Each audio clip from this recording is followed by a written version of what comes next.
Hi, this is Chris from Oakwood Veneer, and today we're going to talk about pressure-sensitive veneer, PSA veneer.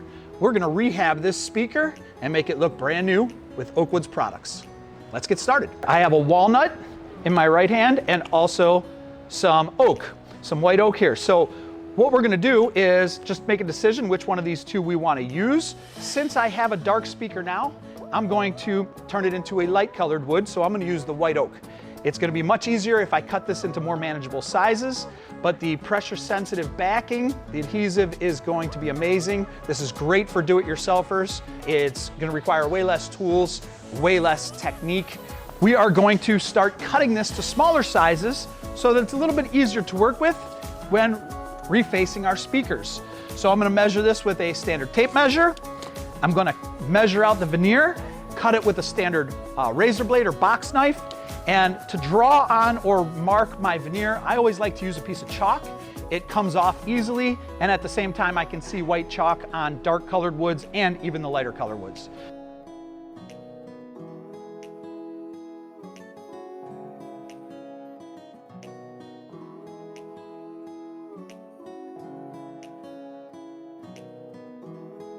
So I'm just using a long metal straight edge. This is actually a straight edge that I just flipped over so that I can have it tight against the veneer, a nice sharp razor blade and a box cutter, or a utility knife. You can even use scissors, whatever you have available. Cutting through this should be fairly simple and will be much more manageable for us when we're going to work on the actual resurfacing of the speaker.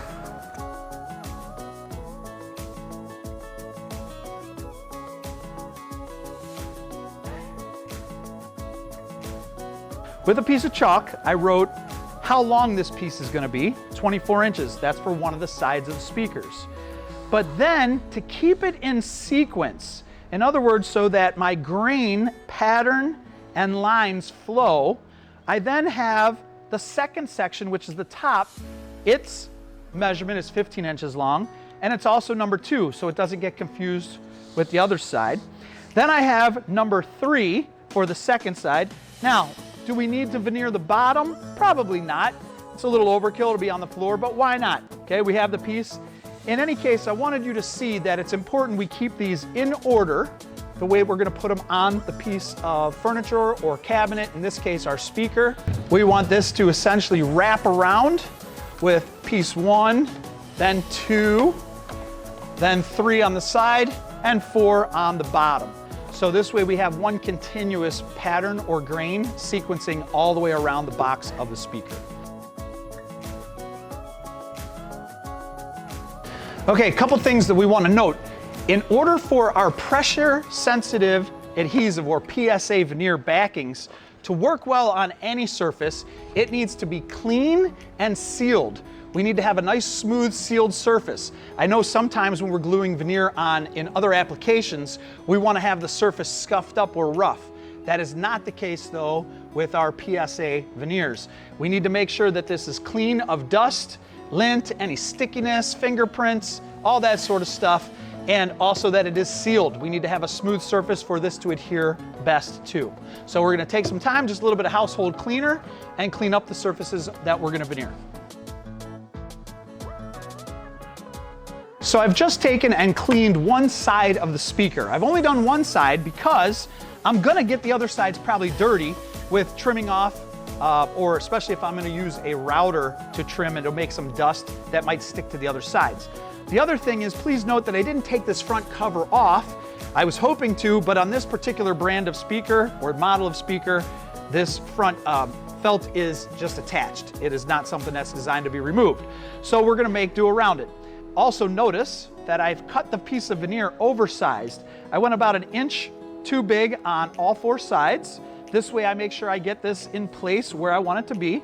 However, one of the beautiful things about our pressure sensitive adhesive here at Oakwood is if you stick this on and it's crooked, you still can peel this up, reposition it, and get it to stick again. Now, that's because the type of adhesive is a little different than most others.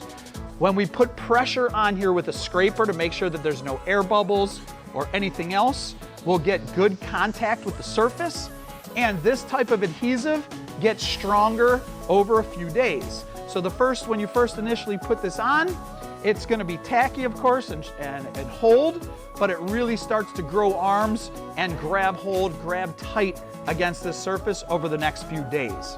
Just like any other sticker that you might have, you would be able to peel this surface, and of course you have a sticky side down. Since this is such a small panel relative to a big piece of furniture, I feel comfortable taking all of the backing off at once, getting this close to where I want it, and setting it down right on top. Okay, working from the center outward, you want to use some type of a scraper. Do not use a roller. A scraper's single edge is going to be much stronger and apply much more pressure down against the veneer than a roller would. It's approximately 8 times more pressure by using a narrow edge piece of plastic than using a roller. So I want to take this from the center, work my way outward, scraping this, putting a lot of pressure, making sure that I don't have any bubbles. And as I'm doing that, I'm keeping consistent pressure. I'm not worried about the amount that's hanging off the edges. Same thing from the center outward. Make sure any air bubbles that are in there are removed. This scraper is one that I just made in the shop. It's crude, but oftentimes what a lot of people use is a car windshield ice scraper. They're cheap. You can get a lot of pressure on them, but be creative, right? So how do we address this overhang that we have from all this veneer on all the sides? Well, you can make it quite simple and flip it over, put the veneer side down, and simply cut the edges off with a razor. Okay, that's a very common. They also sell a small hand saw called a veneer saw. But in most cases, if you're gonna do this on a regular basis, get yourself a small router, what's also known as a laminate trimmer, and a bit that is called a flush trim bit. In this case, it has a little ball bearing, and the blades are perfectly even with the ball bearing. That's why it's called flush trim. Or they even sell specific bits called flush trimmer or laminate bits that you can use at the same time.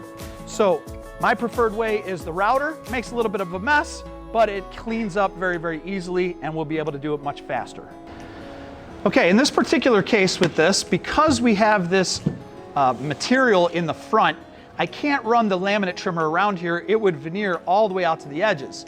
It might be an interesting look if you did that, but I'd be afraid that it doesn't stick, and it just doesn't have the same appeal that the speaker does when you first purchase it.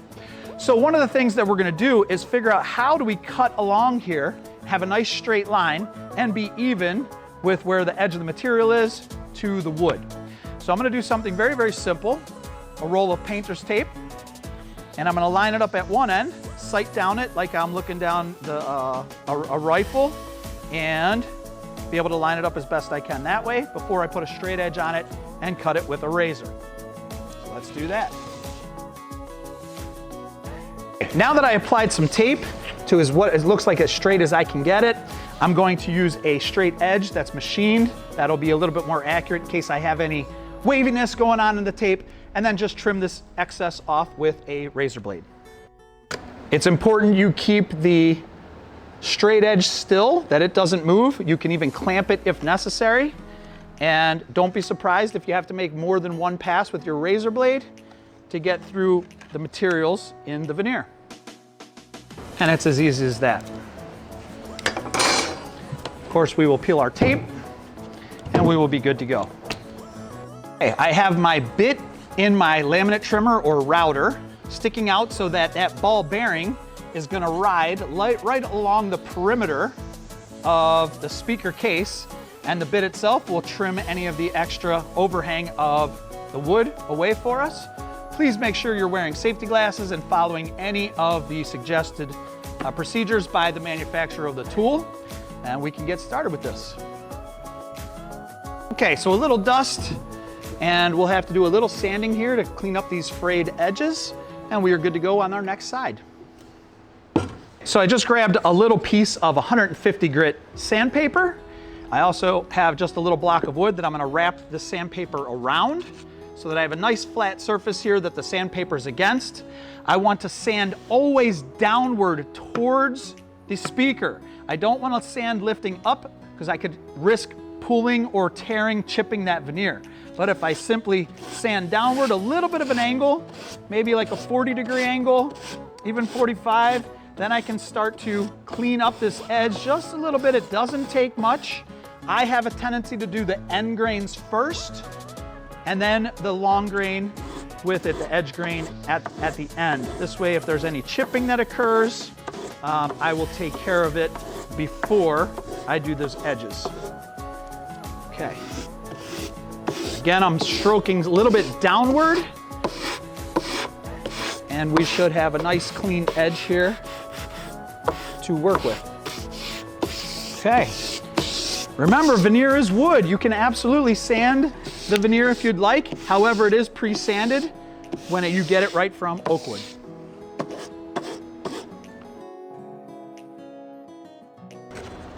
Okay, if you look at the back bottom here, there's an area I have to sand a little bit more. I took the paper off of the block.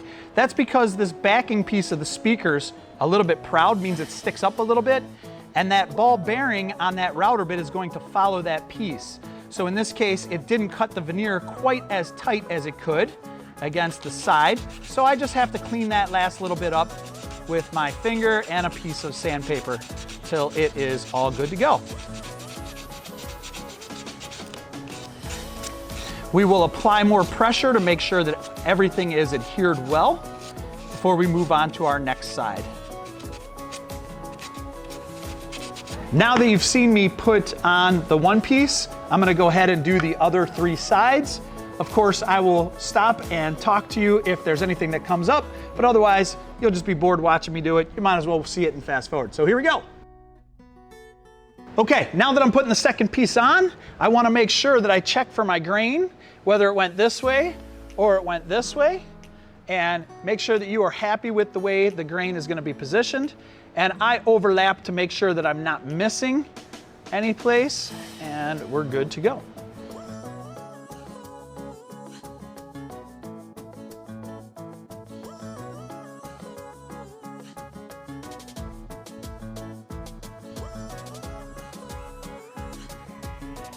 Okay, so I got a second side done, and I was about to start this third side when I noticed that towards the back of the speaker here, some of this has been dented. In other words, it has raised up a little bit of an edge. It doesn't feel flat. So I'm just taking my sandpaper with the block of wood again, flattening it out a little bit so that I don't feel that at all when I put the new veneer over top. So same technique as before. Right now I'm doing the same thing as I do after I put the veneer on, just getting the edges nice and flat and even so that the veneer, in this case, will go on well. Surface preparation matters. It is one of the biggest steps that a lot of people skip. Make sure you have the surface prepared well. All right, I'm gonna clean it and get back to re-veneering.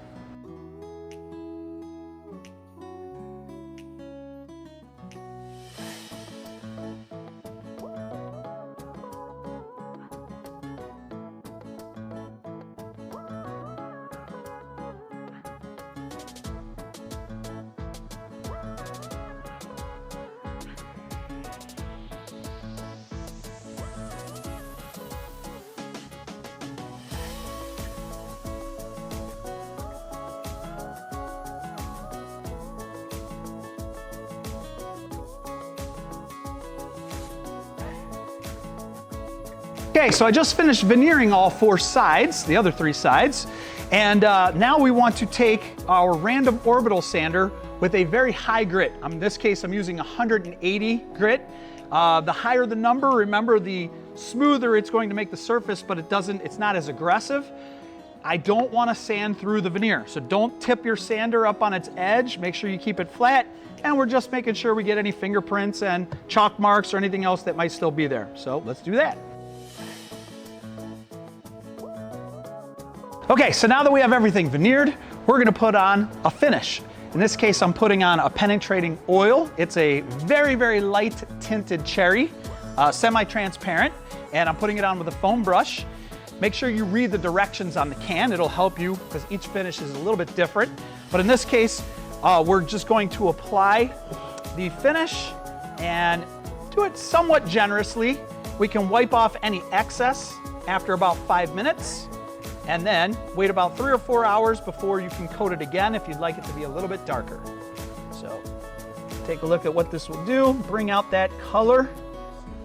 Makes it look absolutely beautiful. You get to see all the natural beauty in the grain of the wood. Always brush towards the outsides from the edge so that you don't end up with drip marks.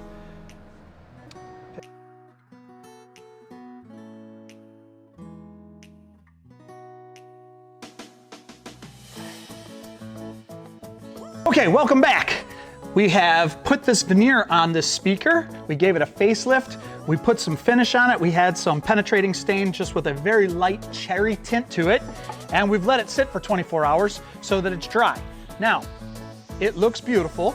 In all honesty, it's not done with just one coat of finish. I would either want to put a second coat of this or a couple more coats of a clear finish just to bring out the shine, make the sheen a little bit nicer, a little bit shinier. But if you like the matte look, it is a beautiful color already, and it is a completely different looking speaker than what we started with. So not bad for something from a thrift store or picked up on the side of the curb. The PSA veneers are super user-friendly from Oakwood. I recommend it for anybody that's just getting started. Have fun, be creative, and don't be afraid to experiment. Let us know what you have come up with in our comments. Thanks for watching. Don't forget to like and subscribe. Follow us on all our socials. If you have questions, feel free to call us or visit us at oakwoodveneer.com.